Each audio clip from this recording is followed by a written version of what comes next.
So when I was young, we had a lot of memorabilia and books and swords and shields and all these things around the house. And I was obviously fascinated by these were, where they came from, some exotic place.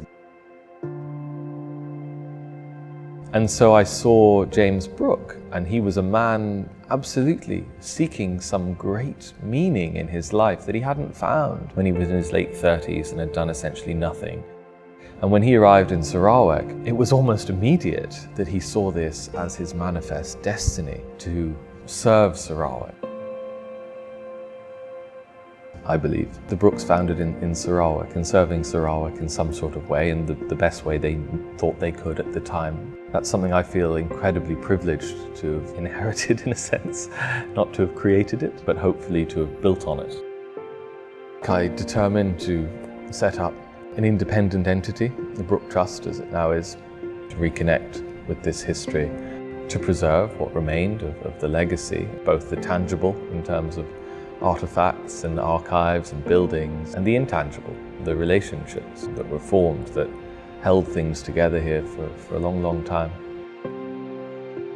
It evolved in the 10 years. It evolved from the first kind of digitizing archives, sharing that were not previously available here in Sarawak through the wonders of the internet, to the Brooke Museum, the Brooke Gallery as it is in Fort Margarita.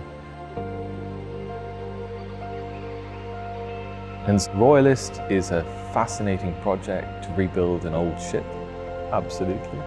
It's a wonderful ambassadorial ship for Sarawak, bringing together young people from different backgrounds, inspiring them with exploration and adventure and discovery, fun activities.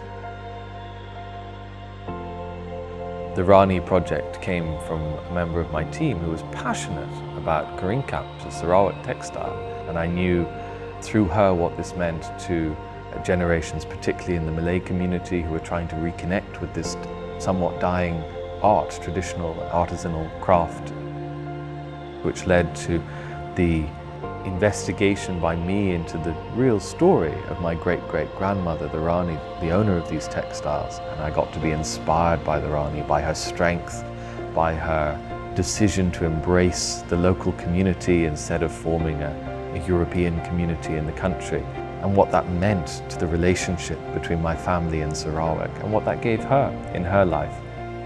I see more museums, absolutely. I see a lot of youth engagement projects. This is something very close to my heart. It's something I think which is a natural representation of what was good about this part in history. To inspire others to find a sense of purpose and meaning in their lives from engaging with, that we can help to build and support community between people.